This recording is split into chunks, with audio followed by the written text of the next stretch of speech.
This is the Global News Podcast from the BBC World Service. I'm Jackie Leonard, and in the early hours of Monday, the 13th of August, these are our main stories. White supremacists march in Washington, D.C., but they're massively outnumbered by counter-protestors. When we think about the people who have been murdered recently by police, by white nationalists, white supremacy is so pervasive. The Turkish finance minister says he's drawn up a plan of action to stabilise the currency. It'll be introduced on Monday. And a hardline Saudi Arabian cleric is detained as the country's crown prince calls for a return to moderate Islam. Also in this podcast, NASA launches its mission to touch the sun. 3, 2, 1, 0. Liftoff of the mighty Delta IV Heavy rocket with NASA's Parker Solar Probe. And the resting place of William Blake is marked with a gravestone 2 centuries after the poet died.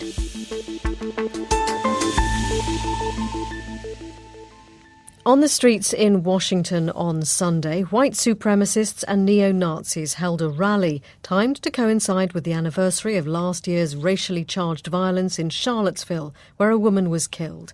Jason Kessler organised the Unite the Right event. We're going to be unapologetic that we're standing up for American history. We're standing up for Thomas Jefferson. We're standing up for Robert E. Lee. These monuments need to stop coming down. And I want Donald Trump to take a look at Charlottesville. I think the Charlottesville government engaged in criminal misconduct. The far-right protest was dwarfed by a counter-protest. Makia Green is from the Black Lives Matter group. White supremacy is so pervasive that it infects all the different ways of my community, right? All the different parts of my community. And so I think that when you talk about how racially divided we are, we have to see that our Park Service is allowing a permit for a white nationalist group to parade through a city. Our correspondent in Washington is Chris Buckler. Well, the protest itself you couldn't see from standing just outside the White House grounds. This is the protest by the white nationalists, the Unite the Right group. Essentially what they were trying to do was to go to the White House, have a protest just outside it at Lafayette Square, which you can see from the White House. And from there, they would try to make their own point from what they were calling a white civil rights march. Now, they had requested a permit for 400 people. In reality, it seemed to be about 20. And from outside, there were huge numbers of counter-protesters. Some of them were anti-fascist protesters. Some of them did have their face masked. And there were brief clashes whenever the police tried to move the white nationalists out of the White House, away from the White House, and get them away from there. And those clashes were extremely brief.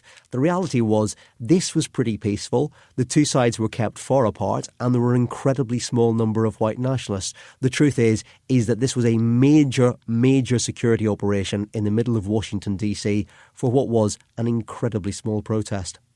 And also today, there have been allegations. There's always something else. There's always something else. There is, yes. The former White House advisor, Omarosa Manigault Newman, she told NBC television she's personally heard a tape of Donald Trump using racial slurs. There will be some people listening to this who do not know who Omarosa is, but Omarosa is a former Apprentice contestant, which is a reality show that was once presented by Donald Trump in the days before he became president.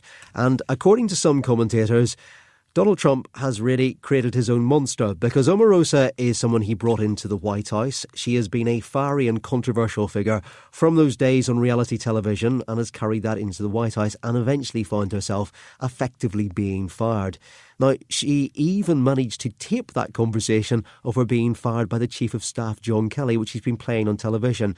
But most damaging of all, she's calling Donald Trump a racist and says there are tapes to prove that too. That was Chris Buckler in Washington. The Turkish finance minister Berat Albayrak says his country has drafted an action plan to deal with the sharp fall in the national currency, the lira. Mr Albayrak, who's the son-in-law of President Recep Tayyip Erdogan, said the plan would ease the currency's volatility, but he gave few other details. Charles Haviland reports. Mr Albayrak's remarks came after the Turkish lira sank to a new record low on Sunday. At one point it was 7.25 to the dollar, but it's recovered some ground after the finance minister's announcement. The lira's recent plunge reflects general concern over the management of the Turkish economy and deteriorating relations between Ankara and Washington.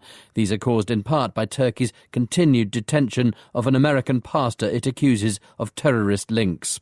Charles Haviland. Polls have closed in Mali's presidential election. There was tight security surrounding the vote. Mali remains very unstable since an army coup 6 years ago, which led to the vast expanse of Saharan desert in the north being overrun by separatist rebels and violent jihadists. French forces intervened to push them back, but they're still there, along with a UN peacekeeping force. The incumbent, Ibrahim Boubacar Keïta, is widely expected to win again. So will anything change? James Menendez has been speaking to Mali expert Dr. Ivan Guichard. In 2012, two-thirds of the country were occupied by jihadist coalition, which was eventually kicked out by a French intervention 1 year later. And since then, the country has really struggled to gain back its political stability, especially since the jihadist movement, even though they don't occupy land anymore, are still very much influential and continue to regularly attack government forces as well as international forces that are deployed in the country. How much control does the president, and most people believe that the incumbent will be re-elected, how much control does he have over the country? He definitely controls the tiny political elite who lives in Bamako. Then the army has deployed in many parts of the country, but in the rural areas, there's a very serious absence of state administration. The UN peacekeeping mission is doing a lot to make sure that some form of official representation exists in the north. And on the security side, well, you have a combination of military presence from the UN peacekeeping mission, and you have the French forces that are still very, very, very active. So there's a lot of counter-terrorism activities happening, which is pretty much in the hands of the French. It's a very complex picture. You mentioned the centre of the country. I mean, what in a nutshell is happening there? I mean, it sounds like a sort of mini civil war going on. Absolutely. In the north of the country in 2012, during the occupation, you had a jihadist coalition that governed for about a year. The French intervened, and after that, the jihadist movements regrouped in the rural areas and also expanded their geographical reach. They somehow started to plant seeds of disorder in the central part of the country. The jihadists took advantage of the situation to gain some popularity among some segments of the population, and the very heavy-handed response by the military made things even worse. So we have a highly polarized situation now where people who don't necessarily have a lot of adherence for the jihadist project still align with them because they are targeted by the Malian army, which perpetrates atrocities on a weekly basis almost. Dr. Ivan Guichard. After years of secretive negotiations, two of history's great adversaries, the Catholic Church and the Chinese Communist Party, might be on the brink of an extraordinary deal. The long-running dispute centres on who gets to appoint bishops, the Vatican or the Chinese government. The agreement, if approved, would see at least two of those appointed by Rome being asked to step aside. Here's our China correspondent, John Sudworth.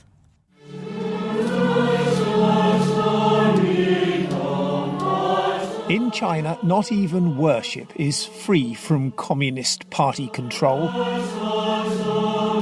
For decades, an atheist government has insisted on the right to appoint Catholic priests and bishops.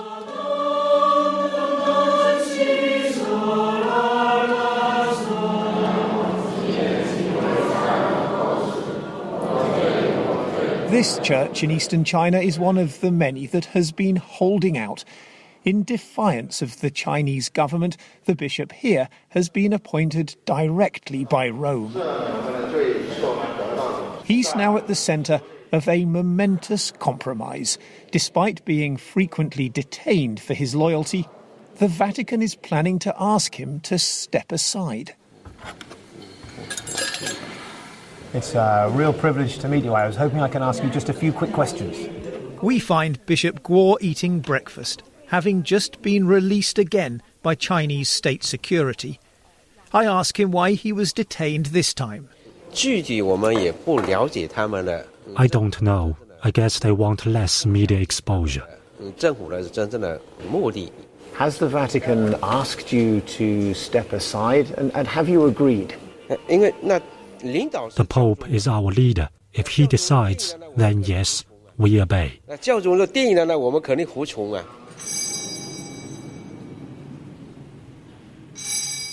If he does get that order, then this congregation will be placed under the control of a Communist Party-backed bishop instead.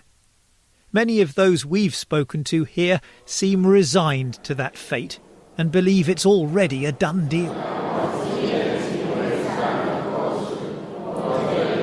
It is just one of a number of concessions, in return for which the Vatican hopes to be free to operate fully in China and, most importantly, to recruit badly needed new members. In a seminary in Hong Kong, a place where China's persecuted Christians once fled, the deal is seen as a deep betrayal. Back here we have the big playground and many trees. Cardinal Joseph Zen, the former Bishop of Hong Kong, is particularly concerned that the Chinese Communist Party will have power over all future appointments, with the Pope only holding a veto. How many times he can veto? Can you expect them to present good names? With the new arrangement, they have in their hands the full right to make their own choice. Do you believe if this deal goes through, it's the end of the Catholic Church in China? Oh, I think so. For the moment, yes. The whole church, the true church, it disappears.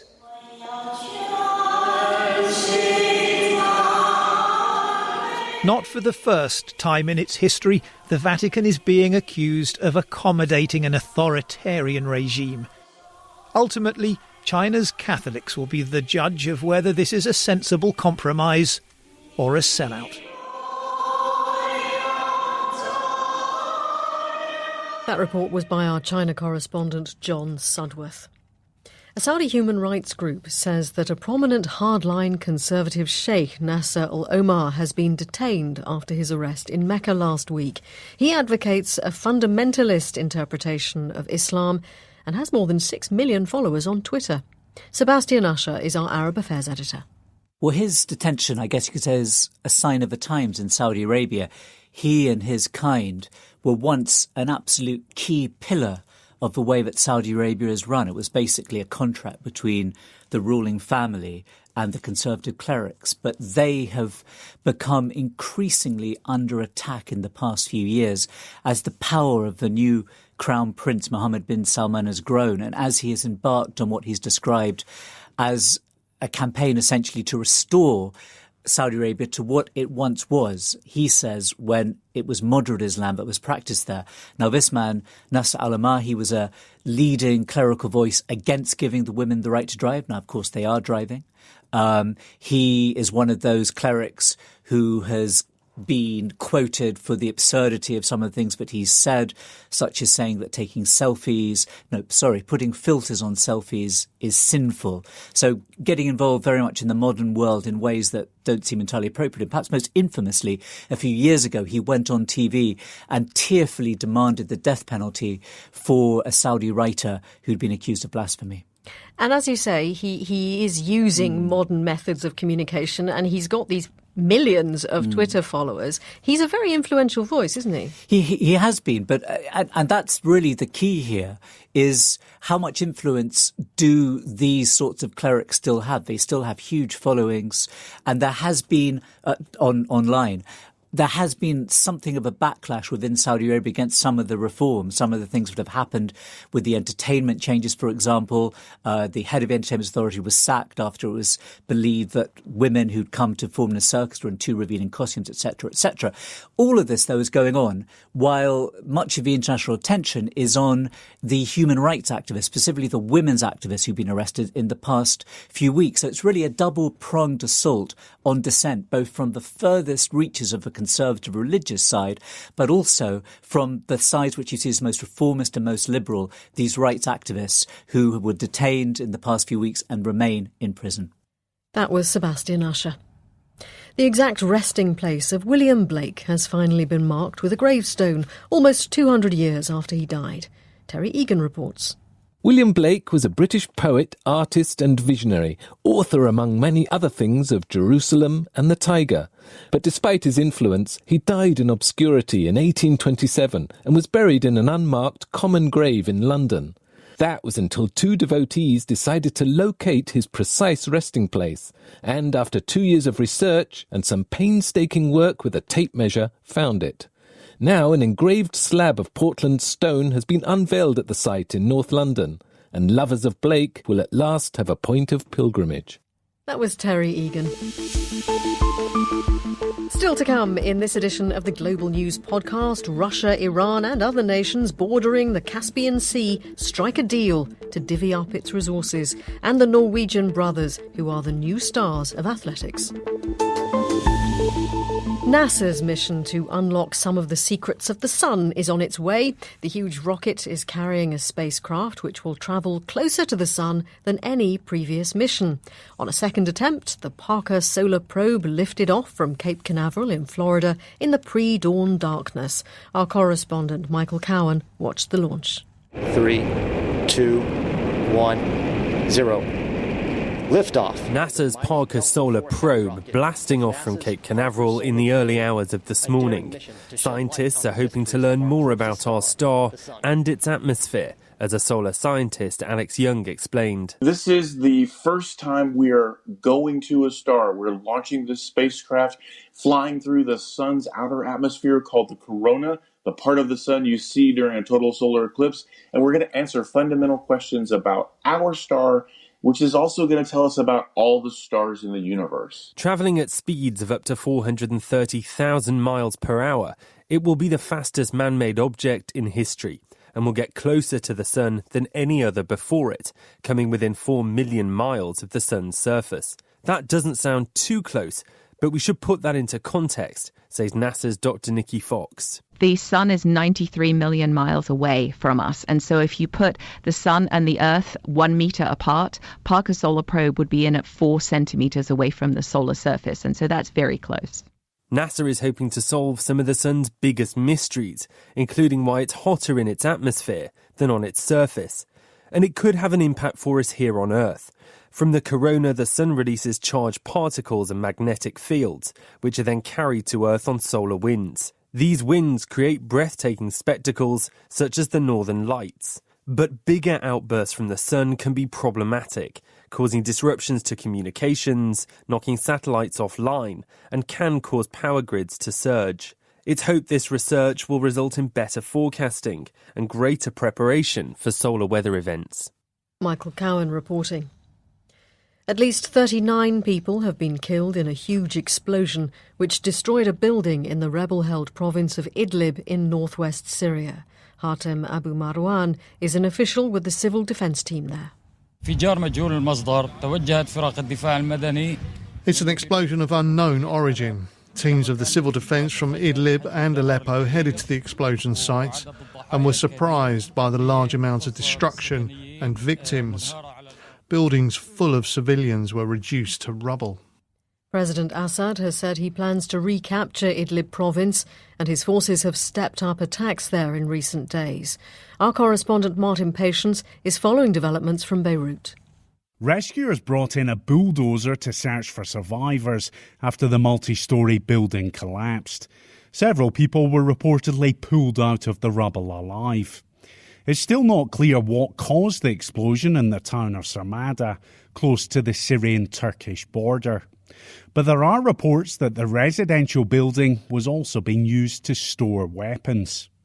A UK-based monitoring group said most of the victims were family members of fighters from an extremist Islamist group.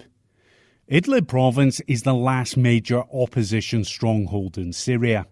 Government forces have been shelling towns in the past few days, ahead of what many believe could be a major offensive. But the United Nations has warned of a bloodbath if Damascus tries to retake the province. That was Martin Patience. 20 years after the biggest single atrocity of what was known as the Troubles in Northern Ireland, the relatives of those killed have gathered to remember the dead. 29 people died in the bomb attack in Omagh. The victims came from Northern Ireland, the Republic of Ireland, England and Spain. A Republican splinter group calling itself the Real IRA said it had carried out the bombing. No one has ever been convicted of murder. Our correspondent John Campbell was at the service at a memorial garden in the town. James Barker, Fernando Blasco Baselga, Geraldine Breslin. The names of the 29 victims were read aloud at today's ceremony. They included 2 babies, a grandmother and a woman pregnant with twins. The Omagh families have not had the luxury of private grief. In the years since the bomb, they've had to wage a very public campaign in the search for justice. The perpetrators have not been convicted in the criminal courts. The families had to take their own civil legal action, which held 4 men liable for the attack. But now there's a sense of their struggle entering a new phase. Today's event will be the last regular public commemoration. Kat Wilkinson's brother Aidan was one of those killed. We feel like now is the time for the families to remember differently, to be in their own private grief, and spend the time at the gravesides and take the spotlight out of Omagh. And that's what we want. We just want to get on with our lives. For some of the families, it's important to continue the search for answers. They're now campaigning for a public inquiry. John Campbell. The Russian President Vladimir Putin has hailed as a milestone a convention governing the legal status of the Caspian Sea.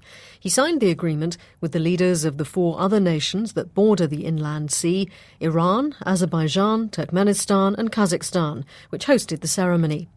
It's about more than just the region's vast energy reserves, as our Europe regional editor Danny Eberhardt reports. Since the breakup of the Soviet Union, the legal status of the Caspian has been fraught. It's not covered by the UN law of the sea, having no outlet to the oceans. The world's largest inland body of water harbours huge oil and gas reserves. The US government estimates that offshore reserves in the Caspian hold 20 billion barrels of oil. That's compared with 35 billion in proven US reserves. The deal will help free up further exploitation of these, a prospect that has energy companies and the country's treasuries slavering. But there are strategic and environmental implications too. It bans any military force other than those of the 5 Caspian nations from using it, a point stressed by the Iranian President Hassan Rouhani. Under this convention, all the Caspian states emphasize the importance of principles, such as banning the deployment of military forces from states outside the region. The Caspian Sea belongs only to the Caspian states. It thus seeks to close off any possibility, however remote, of any future NATO or Chinese presence in the region. Russia has used the Caspian as a base for firing missiles at targets in Syria. The 5 countries hope the agreement will herald increased trade and tourism and better environmental protection. The sea's home to the beluga sturgeon, which is now critically endangered, heavily exploited for caviar. President Putin said the deal showed what collective action based on trust and respect could achieve, a thinly veiled contrast, in Russia's view, to the approach of the United States and the West. Danny Eberhardt reporting. A 17-year-old Norwegian runner says it's more than a dream come true that he's made history at the European Championships in Berlin this weekend. On Saturday, Jakob Ingebrigtsen took gold in the 5,000 metres, a day after winning the 1,500 metres. He and his older brothers, who have also impressed, are coached by their parents, who have no athletics qualifications.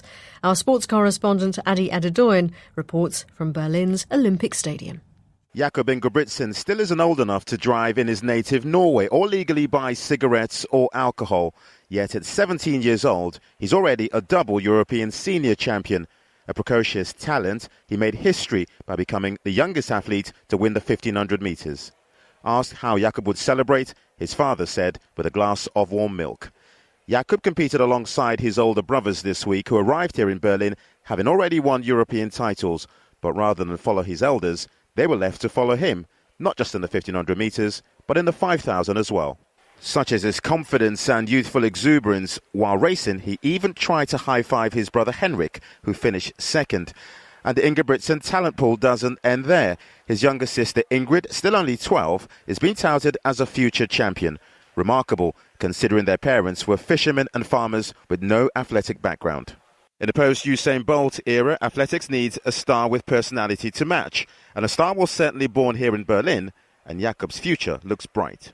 Adi Adedoyin reporting, and that's it from us for now. I will be celebrating with a glass of warm milk too, because that's what I do. But there will be an updated version of the Global News podcast later. If you would like to comment on this podcast or the topics covered in it, do please send us an email. The address is globalpodcast@bbc.co.uk, or if you're on Twitter, use the hashtag GlobalNewsPod. I'm Jackie Leonard. Until next time, goodbye.